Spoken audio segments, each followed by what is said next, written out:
Hello everyone, आज हम लोग देखने वाले हैं रेशियो एंड प्रोपोर्शन का क्लास नंबर 8। चलिए शुरू करते हैं।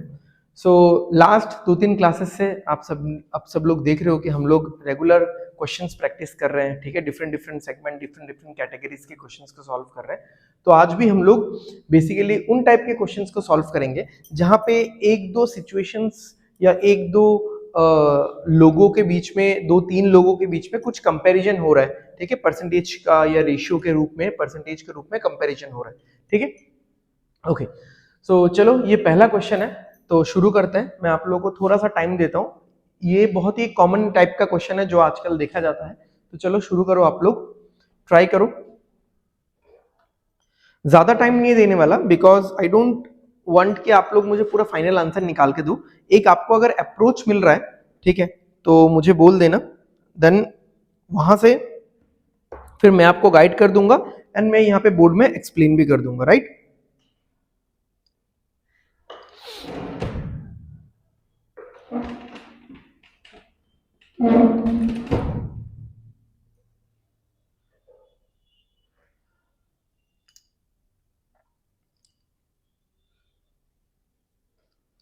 ओके, चलो देखते हैं क्या बोला गया है। अ painting is made up of just 2 colours. ठीक है, 2 कलर्स में एक पेंटिंग बनाया गया है, red and green, in the ratio 7:5 respectively. यानी एक पेंटिंग है जिसमें रेड कलर और ग्रीन कलर जो यूज किया गया है वो 7:5 के रेशियो में यूज किया गया है। If the ratio of red to green in the lower half of the painting is 5:3, what is the ratio of red to green in the upper half. ठीक है, तो बहुत सिंपल है। जैसे अगर मैं इस पेंटिंग को एक रेक्टेंगुलर लुक अगर दूं तो ये हो गया इसका पूरा हाफ।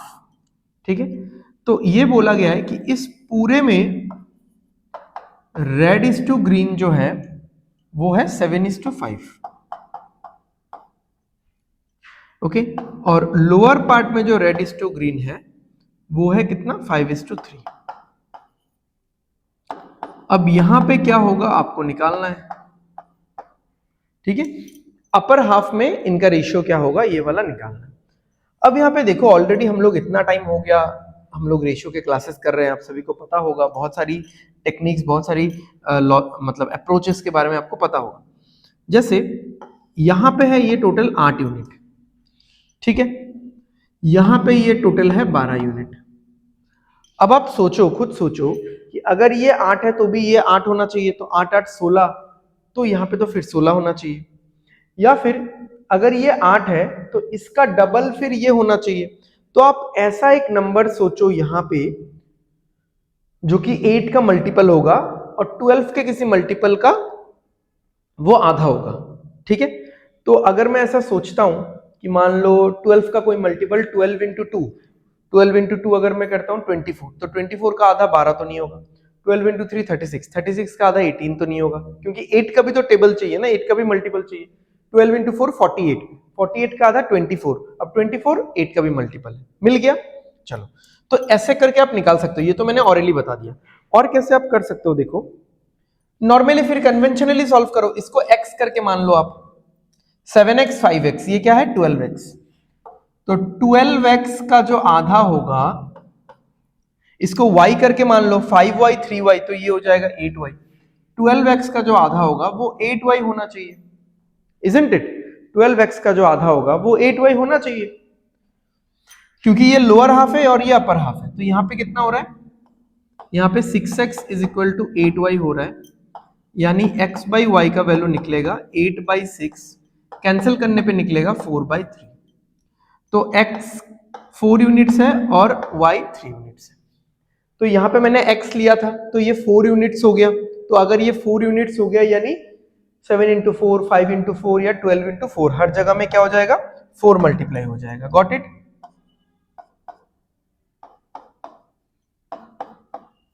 और y के जगह में 3 मल्टीप्लाई हो जाएगा।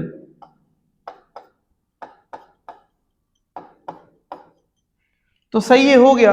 अब तो ये निकालना एकदम आसान है, एकदम भी टफ नहीं रहा। अब ये देख लो, देखो रेड ओवरऑल कितना है 28 है, और यहां पे रेड कितना है 15 है। 28 माइनस 15 13 आएगा। ग्रीन यहां पे कितना है 20 ओवरऑल, और यहाँ पे ग्रीन कितना है 9, तो 20 माइनस 9 11 आएगा। तो आंसर कितना होगा 13:11। ठीक है, समझ में आ गया, आंसर 13:11 हो रहा है। क्लियर है सबको?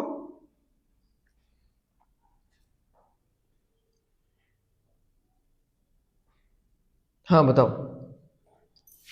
ये इक्वेशन देखो, ये ओवरऑल तो 12 यूनिट्स है ना, तो मैंने 12x मान लिया। अब इसका जो आधा होगा वही तो यहाँ पे आएगा ना, क्योंकि ये लोअर हाफ है, ये अपर हाफ है। ठीक है, तो 12x का जो आधा है वही होगा 8y। और मैंने x और y क्यों लिया है, y या x क्यों नहीं लिया? ये तो बहुत सिंपल है यार, इतना टाइम से हम लोग रेशियो पढ़ रहे हैं, इतना तो आपको समझ में आना चाहिए कि ये एक डिफरेंट रेशियो है, ये एक डिफरेंट रेशियो है। तो जो मल्टीप्लाइंग फैक्टर है वो मैं सेम वेरिएबल या सेम लेटर कैसे ले सकता हूं, है ना। चलो आगे बढ़ते हैं, नेक्स्ट क्वेश्चन। चलो ये भी सिंपल क्वेश्चन है।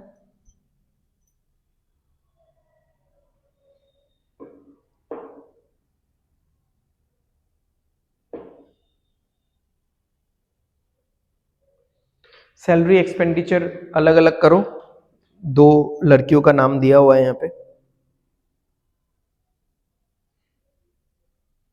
Salary is equal to expenditure plus saving है, ऐसा एक स्ट्रक्चर बना लो ना।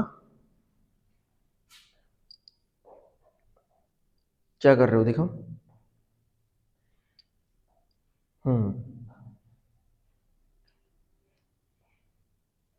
हाँ फिर यहाँ पे पिछले इक्वेशन में जैसा एक इक्वेशन आया था ना, वैसा इक्वेशन यहाँ पे भी आ सकता है, कोई नहीं यहाँ पे। ठीक है, चलो देखते हैं क्या बोला। रियाज एक्सपेंडिचर, पहले मैं ऐसा कर देता हूं, सैलरी इज इक्वल टू क्या होगा, एक्सपेंडिचर प्लस सेविंग। ठीक है, अच्छा यहां पे हो गया रिया, यहां पे हो गया टिया। तो Riya's expenditure and saving are in the ratio 5:2। तो ये हो गया 5, ये हो गया 5, ये हो गया 2, तो ये हो जाएगा 7। Okay next, while Tia salary and expenditure, salary and expenditure, यहाँ पे एक्सपेंडिचर और सेविंग था, salary and expenditure is in the ratio 9:5। तो ये 9 आ गया, ये 5 आ गया, तो ये 4 आ जाएगा। अब ये एक डिफरेंट रेशियो है, ये एक डिफरेंट रेशियो है, ध्यान रखना। If the ratio of Riya salary to Tia saving is 14:5, Riya का सैलरी उसको आप 7x मान लो, टिया का सेविंग इसको आप 4y मान लो, इन दोनों का रेशियो कितना आ रहा है 14:5। समझ में आया? ये है 7x 5x 2x और ये है 9y 5y 4y। ठीक है, तो रिया का सैलरी और टिया का सेविंग्स, तो 7 से तो ये कट जाएगा 2, ये 4 इधर मल्टीप्लाई हो जाएगा, तो x बाई वाई कितना आ रहा है भाई 8/5 आ रहा है, x बाई वाई आ रहा है 8/5। यानी x के जगह में सॉरी यहाँ पे x के जगह में हर जगह में 8 मल्टीप्लाई होना चाहिए, तब ये बैलेंस होगा, और y के जगह में हर जगह में 5 मल्टीप्लाई होना चाहिए।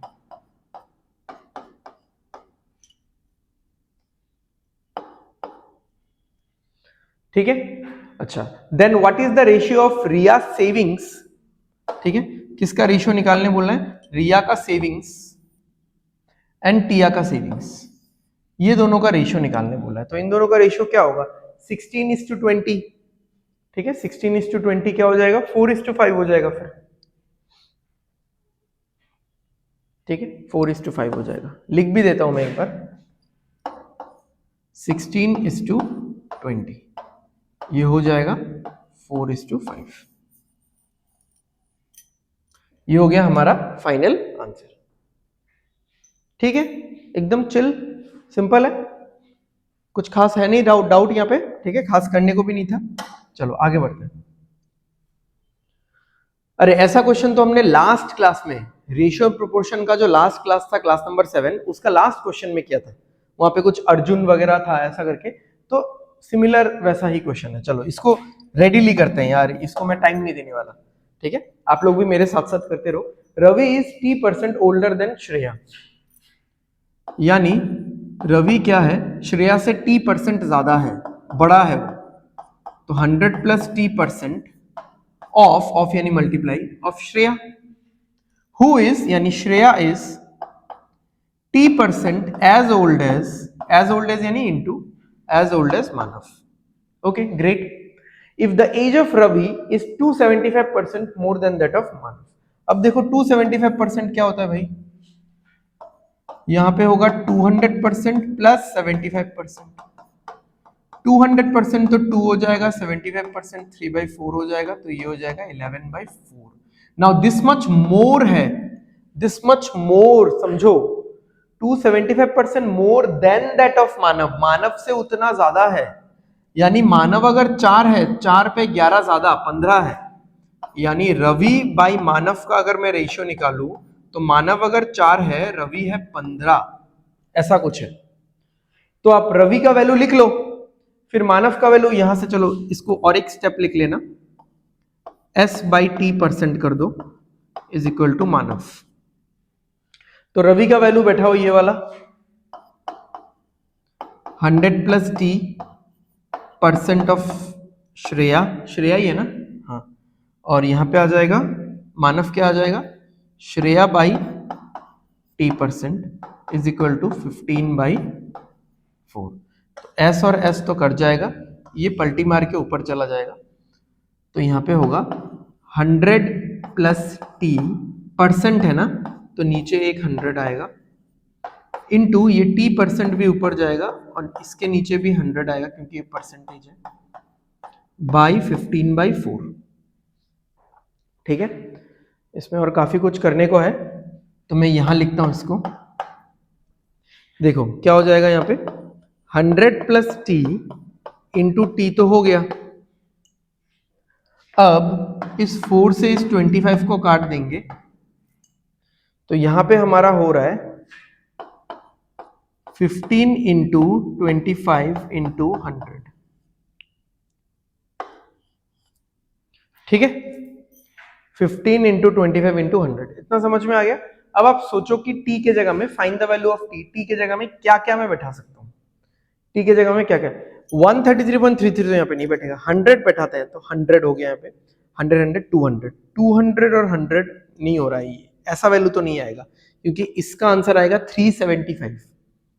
125, चलो देखते हैं 125 शायद हो सकता है, 125 हो गया, यहाँ पे हो जाएगा 225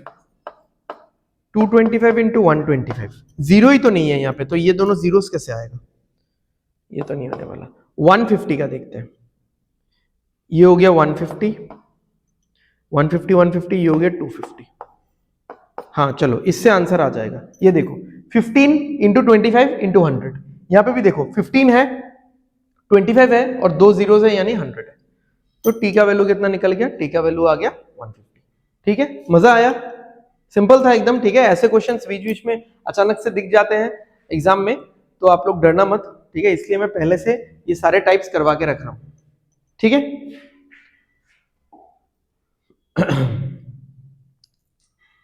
चलो ये वाला आप लोग थोड़ा सा सोचो. ठीक है, ये भी अच्छा क्वेश्चन है.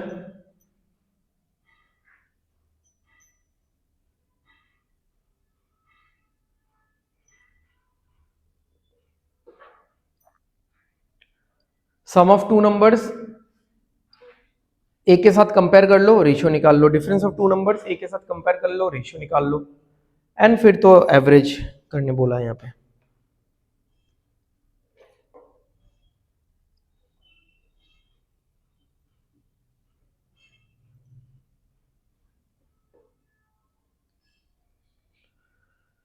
अच्छा, परसेंटेज में बहुत पहले मैंने बताया था, अगर दो चीजों का सम दिया हुआ है और दो चीजों का डिफरेंस दिया हुआ है, तो आपको कैसे वो दोनों चीजें निकालनी है. जो बड़ा वैल्यू कैसे निकलेगा, दोनों का एडिशन डिवाइडेड बाई 2, और छोटा वाला वैल्यू कैसे निकलेगा, दोनों का सब्ट्रैक्शन डिवाइडेड बाई 2. ओके, चलो मैं नंबर्स को मान लेता हूं x और y. तो x plus y sum of two numbers is 60% more than a. 60% क्या होता है, मैं कितना लिखूं यार, 8वां क्लास है रेशियो प्रोपोर्शन का, परसेंटेज का पूरा इतना 14 क्लासेस हो चुका है, 12 नहीं हाँ 14 क्लासेस हो चुका है, तो आप लोग को ये सब तो आ ही गया होगा.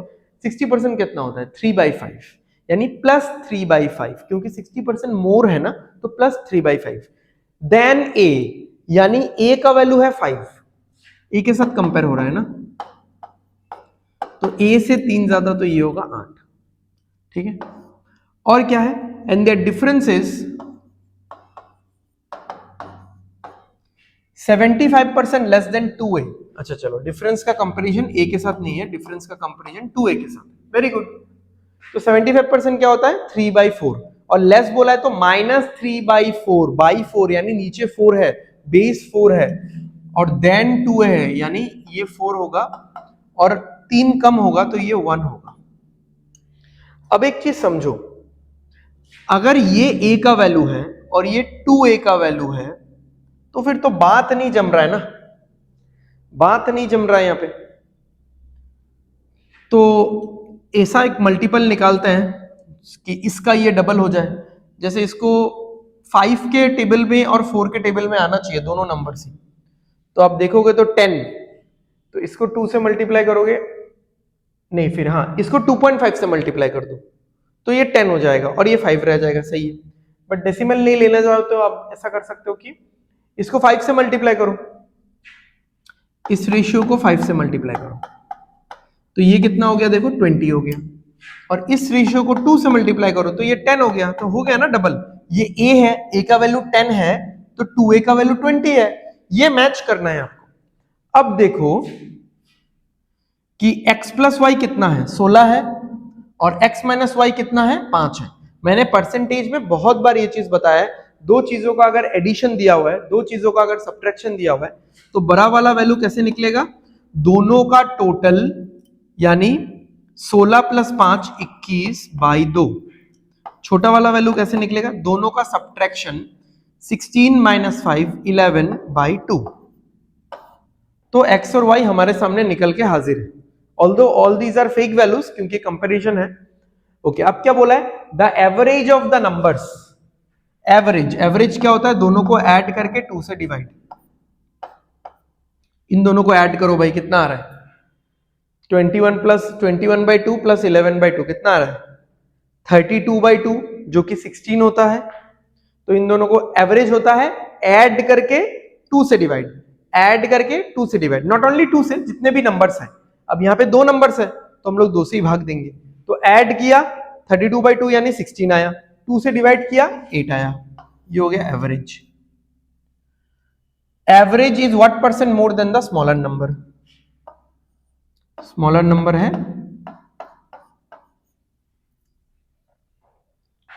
y, ठीक है। तो एवरेज इससे कितना प्रतिशत ज्यादा है, तो जब भी आपको ऐसा परसेंटेज निकालना है तो आप ना रेशियो निकाल लो तो बेटर हो जाता है। तो ये इधर 16 हो जाएगा। अब देखो एवरेज इससे कितना ज्यादा है,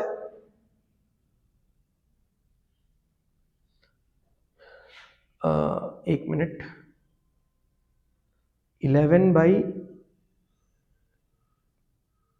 हाँ सही है। तो परसेंटेज निकालेंगे तो एवरेज इससे 5 ज्यादा है, आउट ऑफ 11। 5/11 कितना होता है, 11 होता है तो 9 का टेबल होता है 45.45, ठीक है, ये सब याद रखना। 5/11, ठीक है, क्लियर है, समझ में आया, सिंपल क्वेश्चन था। चलो आगे बढ़ते हैं, एटलीस्ट लास्ट क्लास से तो आप सबको थोड़ा सा राहत मिल रहा है क्योंकि क्वेश्चंस कुछ हद तक तो आसान है भाई, ठीक है, कुछ हद तक तो क्वेश्चंस आसान है। ओके,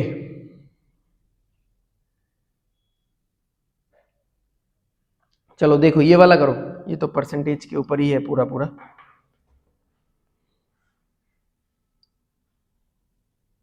एक टाइम बाद जाके मतलब सिर्फ सोलो रेशियो का क्वेश्चंस होता नहीं है, परसेंटेज और रेशियो का क्वेश्चंस मिक्स्ड हो जाता है।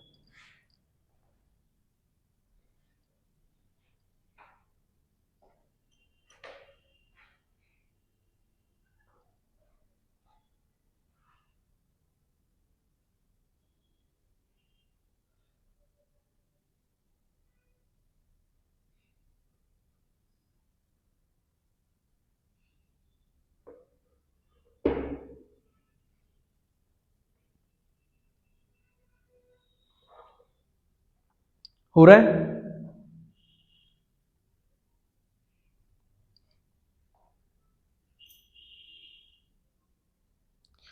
सिंपल है यार। अच्छा देखो, the ratio of weight of A B C, A B और सी का वेट, ए कितना है m, b कितना है m प्लस n, c कितना है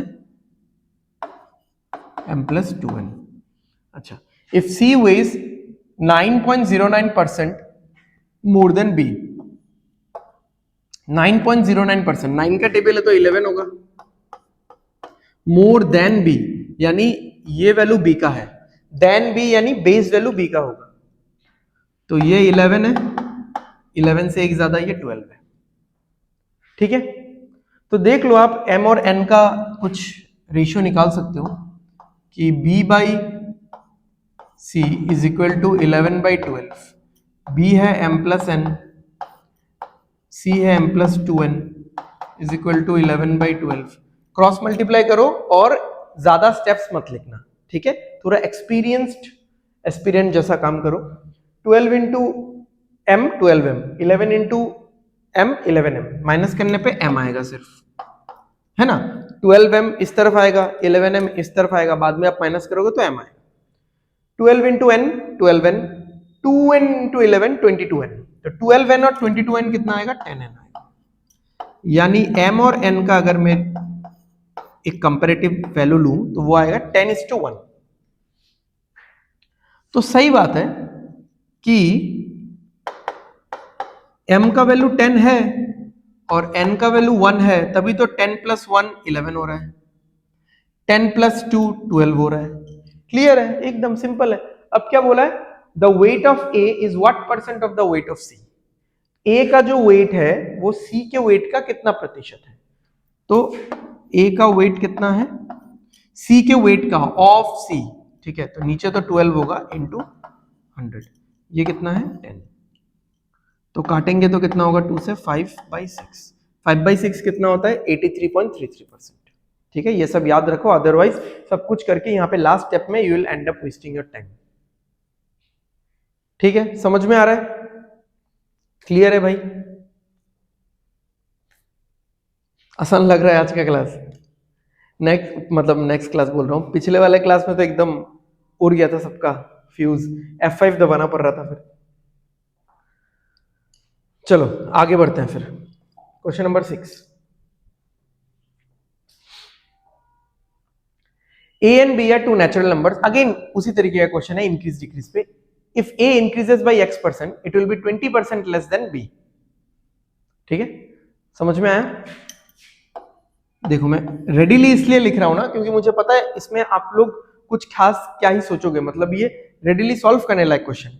ठीक है, तो if a increases by x%, a कोई नंबर है, इसको अगर x% बढ़ा दो तो वो कैसे लिखोगे आप उसको, 100 प्लस x% ऑफ a, जो नया नंबर बनेगा वो तो ऐसा ही होगा ना, ये जो नया नंबर बना, अब ये जो नया नंबर बना ये 20% कम है b से, 20% क्या होता है 1/5 देन b, यानी b अगर 5 है तो वो 5 पे 1 कम 4 है, ये वाला वैल्यू को अगर आप b से कंपेयर करोगे तो रेशियो आएगा 4/5, यानी b अगर 5 है ये पूरा वैल्यू 5 से 1 कम 4 है, इसका मतलब यही है।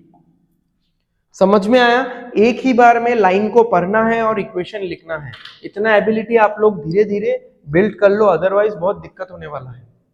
अच्छा, अब next, if b increases bye x%, चलो b ये नंबर है, b को अगर मैं x% इंक्रीज करता हूं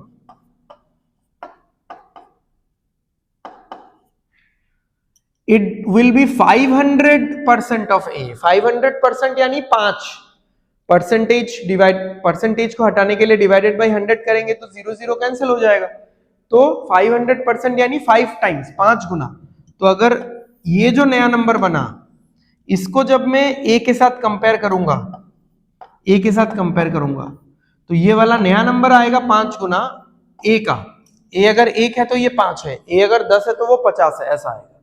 तो ये हो गया हमारा इक्वेशन नंबर 1, ये हो गया इक्वेशन नंबर 2, दोनों को अभी मल्टीप्लाई कर दो, क्यों मल्टीप्लाई करो? क्योंकि दोनों को मल्टीप्लाई करोगे तो यहाँ पे a ऊपर है, यहाँ पे a नीचे है, कट जाएगा। यहाँ पे b नीचे है, यहाँ पे b ऊपर है, कट जाएगा। यहाँ पे 5 नीचे है, 5 ऊपर है, कट जाएगा और इजी एक इक्वेशन बन जाएगा। देखो a b सब कुछ कैंसिल हो गया, x plus 100%, sorry 100 plus x percent, इसका हो जाएगा स्क्वायर, है ना, इसका तो स्क्वायर ही हो गया। राइट हैंड साइड में क्या रहेगा, 5 नीचे 5 ऊपर कट गया, सिर्फ 4 है, और 4 जो कि होता है 2 का स्क्वायर। इसका मतलब x प्लस 100% जो है इसका वैल्यू 2 है। अगर x प्लस 100% का होल स्क्वायर का वैल्यू 4 है तो उसका वैल्यू 2 है। अब इसको लिख के देखो आप लोग, 100 प्लस x, परसेंटेज हटाने के लिए 100 इज इक्वल टू 2, ये हो जाएगा 200, ठीक है, ये हो जाएगा 200, 100 उस साइड जाएगा तो 200 माइनस 100 100 आएगा। तो अल्टीमेटली x का वैल्यू कितना आ रहा है, 100 आ रहा है। ठीक है, मजा आया ना? तो ये सब एकदम एक फ्लो में करने जैसा क्वेश्चन है। ठीक है,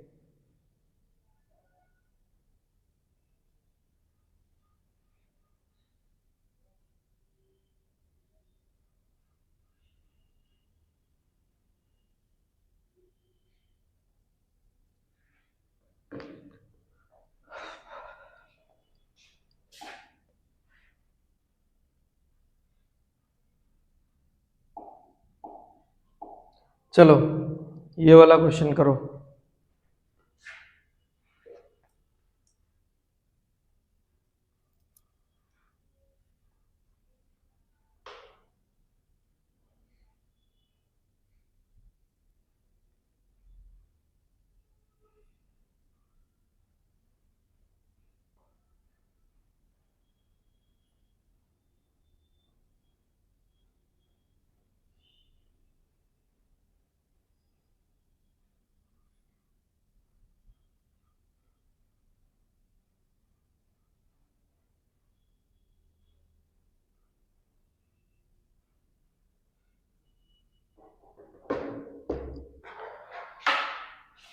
चलो सॉल्व करते हैं इसको। And h% decrease in the value of a is same as the 2h% increase in the value of b। अब यहां पे ये चीज समझो आप कि फाइनल वैल्यू में कुछ चेंजेस नहीं बोला है। ठीक है, मतलब आई गेस बहुत लोग ऐसा इक्वेशन बना रहे होंगे, ये मैं इसलिए बोल रहा हूं क्योंकि मैंने भी ये चीज इनिशियली सोचा था, then again I read the question कि after decreasing the value of a by h%, तो उसको मैं कैसे लिखता कि a के वैल्यू को मैंने h% डिक्रीज किया, जो कि इक्वल है after decreasing the value of b by 2h%, यानी b के वैल्यू को भी मैंने 2h% डिक्रीज किया। राइट, समझ में आ रहा है? तो ये दोनों इक्वल नहीं है, लेकिन ये थोड़ा सा गलती है, सॉरी यहां पे तो प्लस आएगा, यहाँ पे प्लस आएगा, बट ये दोनों इक्वल नहीं है, यहाँ पे गलत है। यहाँ पे बोला है जितना डिक्रीज का अमाउंट है ना, जितना डिक्रीज का अमाउंट है उतना ही इंक्रीज का अमाउंट है। Let me give you an example, जैसे एक नंबर है 120 और एक नंबर है 240। अब इस नंबर को आप 20% डिक्रीज करो तो क्या क्या बोलोगे आप, -24। इस वैल्यू को आप 10% इंक्रीज करो तो क्या कितना इंक्रीज कर रहे हो, 24। ठीक है, तो ये जो वैल्यू है और ये जो वैल्यू है, या इसको भी डिक्रीज करो 10%, कोई इशू नहीं है, तो इसका 20% का वैल्यू और इसका 10% का वैल्यू सेम आ रहा है। तो यही बोला गया है यहां पे कि h% of a is equal to is same as 2h% of b। तो यहां पे a बाई बी का रेशियो क्या आ रहा है, 2/1 आ रहा है, सिंपल है। ठीक है, अब उसके बाद क्या बोला है, if 4h% of b is equal to a, find the value of h। अगर 4h% of b is equal to a है तो h का वैल्यू निकालो, तो 4h/100, b का वैल्यू अगर मैं 1 लेता हूं तो a का वैल्यू मुझे 2 लेना पड़ेगा। ये 25 हो जाएगा जो कि इधर जाके मल्टीप्लाई हो जाएगा। h का वैल्यू कितना आ जाएगा 50 आ जाएगा। ठीक है, समझ में आ रहा है?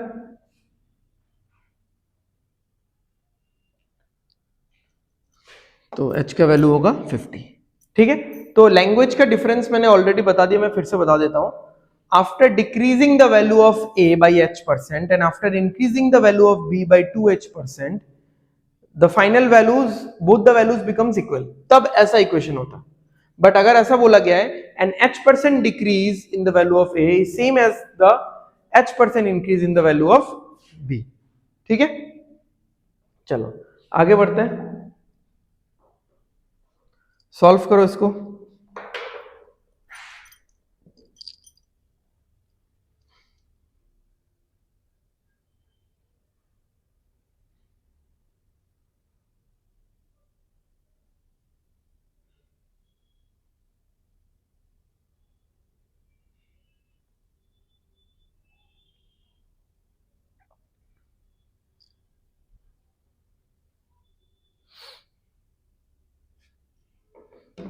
क्या दिया हुआ है, a and b are two numbers if a increases by d%। अब देखो यहां पे ऐसा इक्वेशन होगा 100 plus d% of a।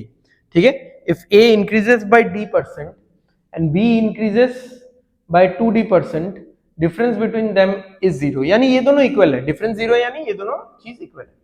If a increases by 3d% and b increases by 3d%, a will be A, यहां पे कॉमा होना चाहिए था, A will be 60% more than B. ठीक है, ओके, मेरे ख्याल से नहीं, ख्याल से नहीं, मतलब ऐसा ही होगा, मुझे इतना लग रहा है ये जो नेक्स्ट लाइन है ना, ये हमको पहले एनालाइज करना है एक्चुअली, क्योंकि यहां से ए और बी का एक रेशियो आएगा। जैसे if A increases by 3d%, यानी 100 प्लस 3d% ऑफ ए, इसका ratio, and if b increases by 3d%, 100 plus 3d% of b, इन दोनों का अगर मैं रेशियो देखूं तो क्या होता है, a वाला जो वैल्यू है वो बड़ा निकलता है। कितना ज्यादा है, 60% मोर। 60% क्या होता है भाई लोग, 3/5 प्लस 3/5, यानी 5 पे 3 ज्यादा देन b बोला है ना, तो ये होगा 8, ये होगा 5। समझ में आ रहा है, 60% मोर देन बी यानी बेस वैल्यू बी के पास होगा, 5 बी के पास होगा और उस पे 3 ज्यादा ये होगा, तो ये तो पूरा कट ही जाएगा, यानी ए और बी का रेशियो आ गया 8:5। अब जो हमने यहां पे देखा है फर्स्ट लाइन पे, if A increases by d%, if A increases by d% and b increases by 2d%, the difference is 0। Difference 0 होने का मतलब है कि ये दोनों इक्वल हैं, इसलिए मैंने पहले से इक्वल करके रख दिया है, राइट। परसेंटेज परसेंटेज कट जाएगा, a का वैल्यू 8 है ना, तो क्या होगा 800 प्लस 8d, b का वैल्यू 5 है तो होगा 500 प्लस 10d, ये 8d इधर जाएगा, ये 500 इधर आएगा, 300 इक्वल टू 2d, तो d का वैल्यू कितना हो जाएगा भाई, d का वैल्यू 150 आ जाएगा। तो वही बोला था, find the value of d। ठीक है, बहुत आसान है, सिंपल है एकदम।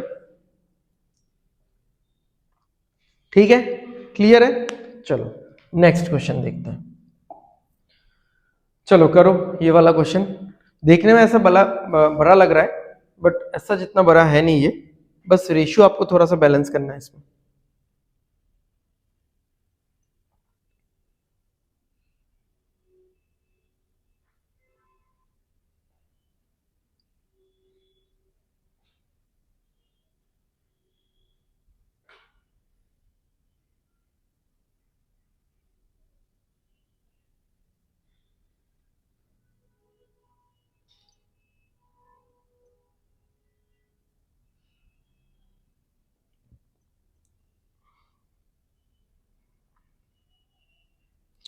ओके, देखते हैं क्या दिया हुआ है। A metal rod is cut into 2 pieces. ठीक है, एक मेटल बड़ा सा रॉड है, इसको 2 हिस्सों में काटा गया है, such that the smaller piece is 42.86% of the original length. बताओ भाई 42.86% क्या होता है। बहुत ही बुरा हालत है। अच्छा, एनीवेज 42.86% या 42 6/7% इज 3/7, इसका फ्रैक्शन वैल्यू है 3/7। ओके, तो मैंने एक रॉड ले लिया, तो इसका स्मॉलर हिस्सा और लार्जर हिस्सा। तो जो स्मॉलर हिस्सा है वो क्या है, पूरे लेंथ का 7 हिस्से का 3 हिस्सा है, पूरे लेंथ का 3/7 है, यानी 7 भागेर 3 भाग। अगर पूरा पार्ट 7 है तो ये वाला 3 है, यानी ये 3 है, पूरा 7 है तो ये वाला 4 होगा, smaller larger. Then both pieces are stretched so that the smaller piece extends by 50% and the longer piece extends by 14.29%. If both pieces are joined together, find the overall percentage increase in the length of the rod. तो इसको भी फिर थोड़ा stretch out किया गया, इसको भी फिर थोड़ा स्ट्रेच आउट किया गया, फिर क्योंकि वो लोग लंबे हो गए फिर स्ट्रेच आउट करने के बाद, एंड फिर दोनों को जोड़ दिया गया, तो ओवरऑल लेंथ इंक्रीज हो गया। कितना इंक्रीज हुआ? अब देखो, अगर मुझे इसको 50% बढ़ाना है, 50% यानी 1/2, ठीक है ना, तो नीचे 2 है, तो यानी 2 से डिविजिबल कोई नंबर होगा तो सही रहेगा, फ्रैक्शन नहीं आएगा। अगर मुझे इस पार्ट को 14.29% यानी 1/7 बढ़ाना है, तो यहाँ पे ऐसा कोई नंबर होना चाहिए जो 7 से डिविजिबल हो, ठीक है, अदरवाइज डेसिमल आ जाएगा। तो हम लोग क्या करते हैं, हमको 2 से भी डिवाइड करने वाला चाहिए, 7 से भी डिवाइड होने वाला चाहिए, हम लोग यहाँ पे 14 ले लेते हैं इंटू करके, यहाँ पे इंटू 14, यहाँ पे इंटू 14, तो ओवरऑल ये पार्ट हो गया 42 इज टू 56, ठीक है, यानी total initial length of the rod is 98 centimetre, metre, कुछ भी हो, overall initial length of the rod is 98। अब देखो, इसको 50% बढ़ा रहे हैं, यानी प्लस 21 कर रहे हैं, तो ये हो रहा है कितना, 63। इसको 14.29% इंक्रीज कर रहे हैं, यानी 1/7 इंक्रीज कर रहे हैं, 1/7, इसका 1/7 कितना होगा, 8 होगा, 7 से डिवाइड करो कितना होता है, 8 होता है, 8 इंक्रीज कर रहे हैं, कितना हो रहा है, 64। फिर से ज्वाइन कर दिया तो इसका टोटल कितना हो गया, 127। अब यही बोला है कि find the overall percentage increase in the length of the rod. Overall increase कितना हुआ है देख लो,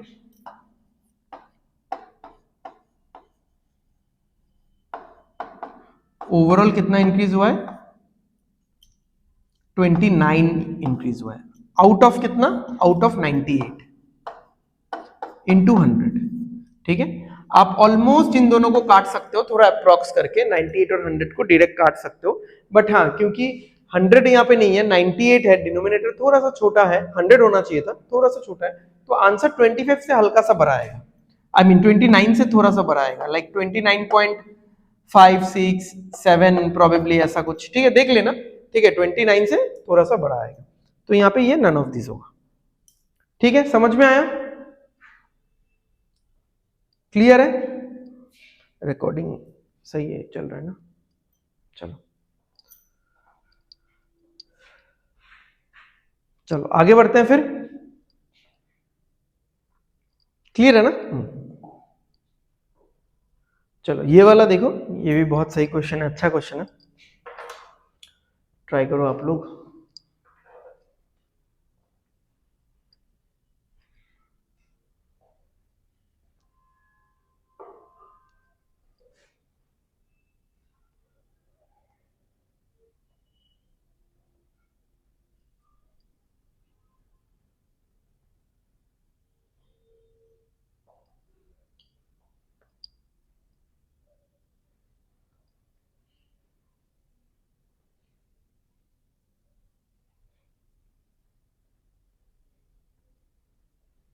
चलो देखते हैं क्या बोला है। A fruit seller had a certain quantity of apples and oranges, ठीक है,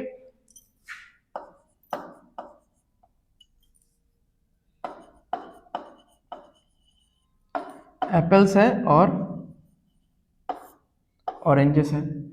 He sold 50 kg apples and 30 kg oranges and was left with 33.33% of the fruits he had initially. तो 50 kg और 30 kg उसने बेच दिया फ्रूट्स ओवरऑल, यानी 80 kg बेच दिया, 50 एप्पल बेचा और 30 ऑरेंज बेचा, 80 kg बेच दिया। 80 केजी बेचने के बाद उसके पास 1/3 रह जाता है, यानी उसने 2/3 बेचा। समझ में आ रहा है ना? अगर उसके पास टोटल था 3 हिस्सा, उसमें से एक हिस्सा रह जाता है, यानी उसने 2 हिस्सा बेचा। ठीक है, तो अगर उसने 2 यूनिट्स बेचा तो 2 यूनिट का वैल्यू अगर 80 है, 1 यूनिट का 40 है, तो टोटल फ्रूट्स 120 केजीज था। बहुत सारा कैलकुलेशन ऑरली होता है। चलो यहां पे देखते हैं कि एप्पल कितना था, नहीं पता, ऑरेंज कितना था, नहीं पता, यहां पे माइनस हो रहा है, यहां पे माइनस हो रहा है 50 और यहां पे माइनस हो रहा है 30। और अगर मैं टोटल का बात करूं, टोटल भी तो नहीं पता, टोटल से माइनस हो रहा है 120, सॉरी 120 नहीं, 120 तो अभी अभी हमने आंसर कैलकुलेट किया, टोटल से माइनस हो रहा है 80। अब आप मुझे बताओ, यहां पे ऐसा बोला गया है कि he is left with 33.33% of the fruits he had initially, यानी अगर उसके पास 33.33% कितना होता है भाई, 1/3 होता है। अगर उसके पास टोटल फ्रूट्स 3 यूनिट्स था, 3 यूनिट्स था, उसके पास 1 यूनिट बचा हुआ है, यानी उसने 2 यूनिट बेचा। तो अगर 2 यूनिट का वैल्यू, अगर 2 यूनिट का वैल्यू 80 है तो 1 यूनिट का वैल्यू 40 है, तो 3 यूनिट का वैल्यू कितना होगा, 120 केजी होगा। तो उसके पास ओवरऑल 120 केजी फ्रूट्स था। सिंपल सा बात है, सॉर्टेड एकदम। ठीक है, okay. Then he sold all the apples. अब जितना भी यहां पे मान लो x आया, उसने क्या किया, पूरा x एप्पल्स बेच दिया, 0 आ गया, एप्पल्स में तो अभी 0 आ गया। Okay, and was left with 40% of the oranges he had initially. तो अब यहां पे जो भी वैल्यू है, यहां पे जो भी वैल्यू है ऑरेंजेस का, ये 40% ऑफ द ऑरेंजेस है जो उसके पास पहले था। 40% कितना होता है, 2/5, यानी अगर उसके पास पहले 5 यूनिट था तो अभी उसके पास कितना है, 2 यूनिट है। समझ में आ रहा है? ऐसा बोला है कि उसने 50 एप्पल बेचा, 30 ऑरेंज बेचा, उसके थोड़ी देर बाद उसने सारे के सारे एप्पल भेज दिए, ऑरेंज बेचा नहीं। ये देखा गया कि ऑरेंज जितना है वो इनिशियल का 40% है। 40% 2/5 होता है, यानी अगर पहले 5 था तो अभी 2 है, यानी उसने 3 यूनिट बेचा है। तो अगर 3 यूनिट का वैल्यू 30 है तो 5 यूनिट का वैल्यू तो 50 होगा ना, 5 यूनिट का वैल्यू 50 होगा। तो टोटल 120 में से 50 तो ऑरेंज ही आ गया, तो बाकी एप्पल कितना आएगा, 70 किलो आएगा एप्पल। और क्या क्या चाहिए बताओ, what percentage of the total fruits were apple, total fruits का कितना प्रतिशत एप्पल है, तो परसेंटेज निकालते हैं एप्पल्स का।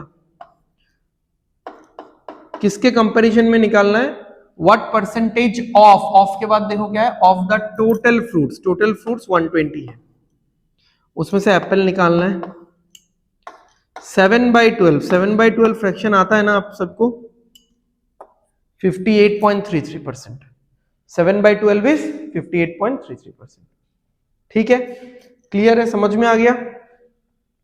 सिंपल था ये क्वेश्चन। ठीक है, कोई मतलब बहुत ज्यादा कहानी के रूप में था, बट अगर आप एकदम लेयर बाय लेयर धीरे धीरे सॉल्व करोगे तो कैलकुलेशन में या सॉल्व करने के अप्रोच में ऐसा कोई टफ चीज नहीं मिला कि मुझे ये भी करना पड़ रहा है, वो भी करना पड़ रहा है, बैलेंस भी करना पड़ रहा है तब जाके निकल रहा है, ऐसा कुछ नहीं है, स्ट्रेट अवे था सारा।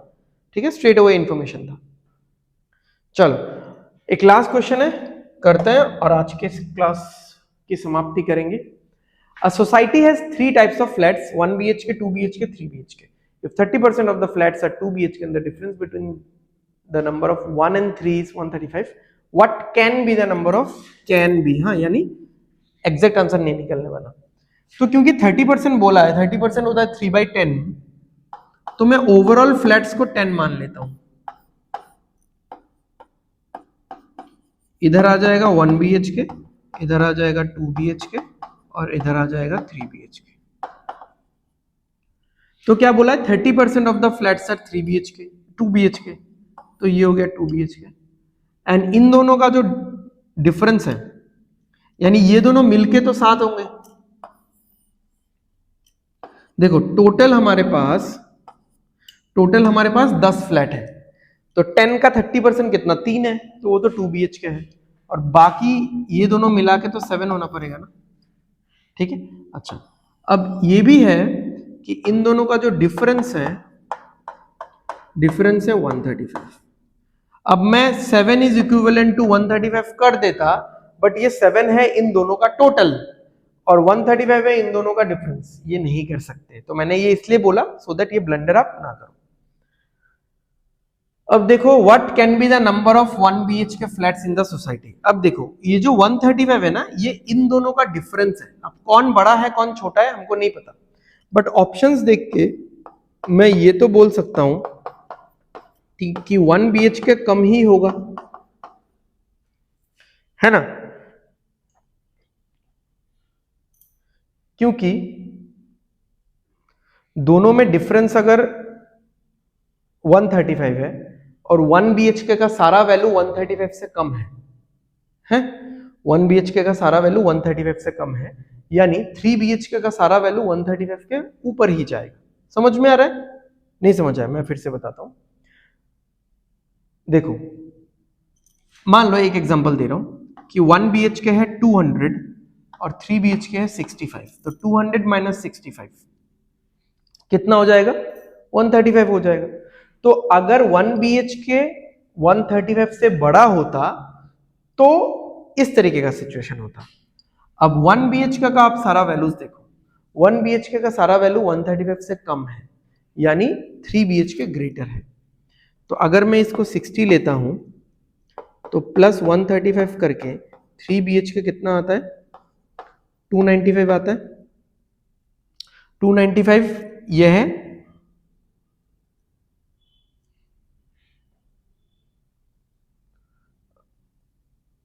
$295 आ रहा है ना। अच्छा ठीक है चलो ये 60 है और ये 295 है। अच्छा सारा लिख लेता हूं एक बार, 81 प्लस 135, तो ये कितना होगा यहाँ पे 216, 98 प्लस 135 ये होगा 233 और 73 प्लस 135 ये होगा अपना 208। ठीक है, तो ये है 1 BHK का वैल्यूज, ये है 3 BHK का वैल्यूज। अब दोनों को टोटल करता है और जिस ऑप्शन का टोटल 7 से डिवाइड होगा वही ऑप्शन आंसर है, क्योंकि टोटल यहां पे है 7 unit. 7 unit is equivalent to, जब हम लोग करेंगे डेसिमल नहीं आना चाहिए, फ्लैट्स कभी भी पॉइंट पे थोड़ी ना होगा, नेचुरल नंबर होगा। पहला टोटल क्या है देखो 295 और 60 कितना हो गया 355 हो गया, 7 से डिवाइड नहीं होगा। नेक्स्ट 216 और 81 तो ये हो गया 297, ये भी 7 से डिवाइड नहीं होगा। 98 और 233 ये हो जाएगा 331,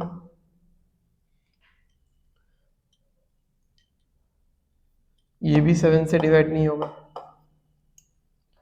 73 और 208 कितना आ रहा है 281, ये भी 7 से नहीं हो रहा है। ठीक है, तो नन ऑफ दीज है इसका आंसर, फिर कैन बी निकल ही नहीं रहा। 1 BHK फ्लैट्स, ठीक है कैलकुलेशन सही है ना, कुछ गलती तो नहीं है। 1 BHK फ्लैट्स क्या क्या हो सकता है, तो अगर ये होता है तो इससे माइनस तो 135 नहीं होगा, इसके साथ प्लस होगा, तो 3 BHK इतना है। तो फिर दोनों को ऐड करके देखा हमने 355 आया, तो वो 7 से नहीं जाएगा। इन दोनों को ऐड किया तो 7, 297 आया, ये भी नहीं जाएगा। इन दोनों को ऐड किया तो कितना आया 331, ये भी नहीं जाएगा क्योंकि 28 5 51 7 से तो नहीं जाएगा। और इन दोनों को ऐड किया तो क्या आया 281, तो ये भी नहीं जाएगा। सही है, चलो सो आज का क्लास हम लोग यहीं पे खत्म करते हैं, मिलते हैं हम लोग रेशियो एंड प्रोपोर्शन के नेक्स्ट क्लास में। Okay, thank you everyone.